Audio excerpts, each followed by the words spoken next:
صباح وناسن أو عن مانتين ملوبة الدنيا دعالة في دوتان ومركلي وهالكن وريالان إيه النظف كسر دواده فلقى عصمان حاجونا حرقيسة كارهان تركان عالمية مقترت الله الضماو مال إنما عاد معه تل عدو وين مش عندنا هاي أنا هذا أو شوية ران تركان أنا واقع هلاي طبعا عمري خوات أيام ما تركان أدري مركا إلى يرى تعوضه بالعادة السن إيه ضماو let me show you look how big it is and everywhere you look at there's a green party ملو بنا green أيانا الشجرة تجينا سيداتي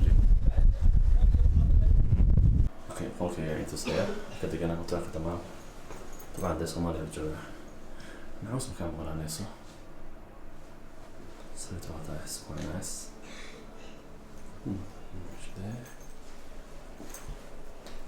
خلاص من فريج كده شو اسافر ده طبعا بيك يعني قبل اوكي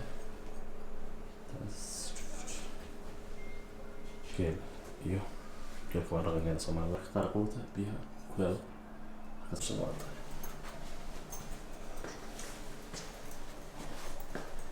بل هذا إلى يرى فيريا فيجان إنبه عادي أهين magaaladii Hargeysa ee oo dhan halkan ayaad ugu jeedaa oo ugu horeeya calanka jamhuuriyadda barakeysan iyo horumarka ballaaran waxaan jeclahay inaan mahad celiyo Mustafa Cabdiraxmaan Cabdullaahi iyo gudoomiyihiisa sidii wanaagsaneed ee hotelka inoogu soo dhaweeyeen hotelkan waxaa la furay 2015 gudihiisana waxaa ku yaala dukaamo aad uga maarmaysid inaad aado banaanka bila ka hor waxaa lagu soo kordhiyay maqaayad big open space oo outdoor iyo indoor waxaana ka helaysaa traditional Somali food, Mediterranean, Arabic as well as the African foods. soo dhawahay laakiin waxa de miyo meesha jooga waa dugdoo jooga baxladeen waxaan weydiinayaa goorma ayaad hotelka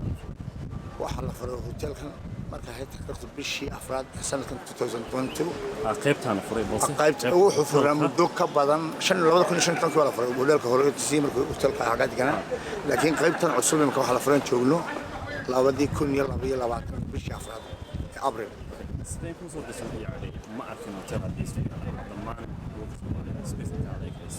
asaan wada green marka fikradani inta kaleema waxaan filayaa in tadawur fara badan ama horumar fara badan ku jiro dhulka Soomaaliyeed maadaama Soomaalidu meel walba martay fikradaha adduunka soo guurisa fikradan waxa ka mid tahay fikradaha adduunka mid ka mid ah oo loo soo roray dalka hooyo lagana hirgeliyay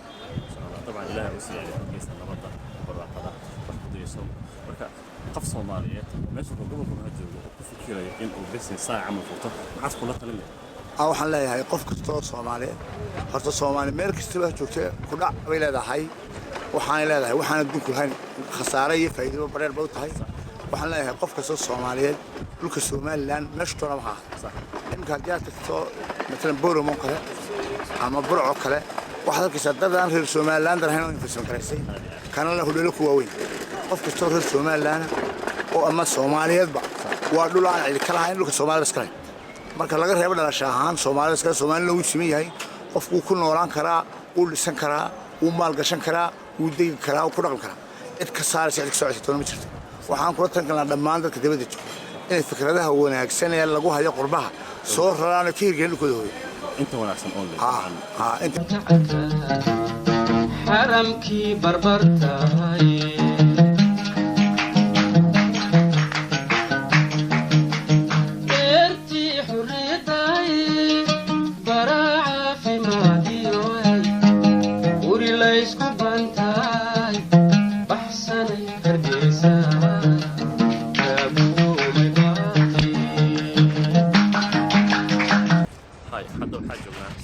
وين حرقيسة وسوق مصيبة كل عضي مان تطفي سومالي بس نقول هاي مساكين تاي أي ألعبوا كل ذا يعني يحتاجون كوين وهذا كيسان قف ماشان تجناي ما شاء الله إلهي سي لكن حبينكي كنت جالس واحدة من كسر نظري يعني سيد على عصا عمل كيس كلاماتي أمين أنت بدن marka suuqyada weynka Soomaaliya marka la dhaho dadka Soomaaliya gaaris ku degan Muqdisho iyo Hargeysa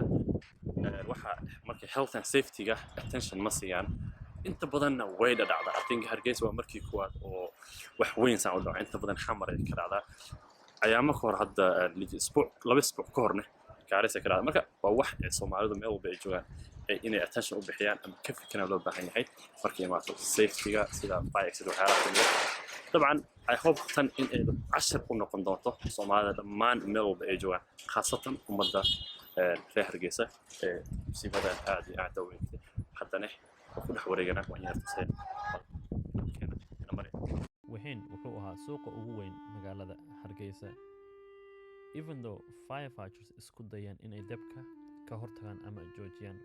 balse umayna suurtagelin oo hantidii meesha taalay way ku gubatay aan ilaahay waxaan ugu baryaa dhammaan dadka hantidooda ku waayeen inuu ilaahay wax khayr qabo meel kale ka siiyo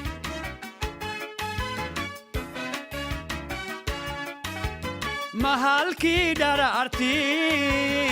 casarhiima mawxiga dad Hargeysa soo maray hadiyada igu dhiiba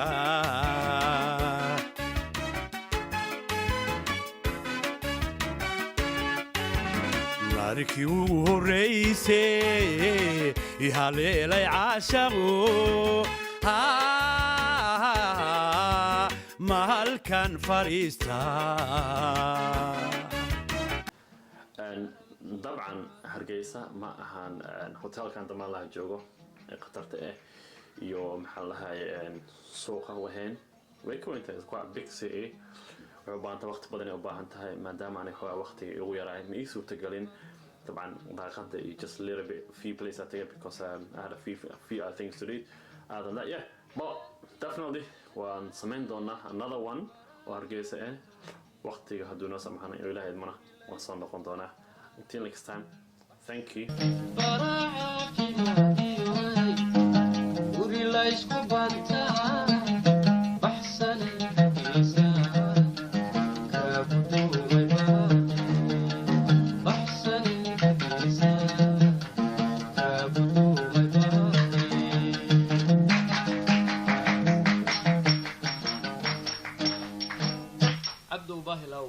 سلام باحد وينو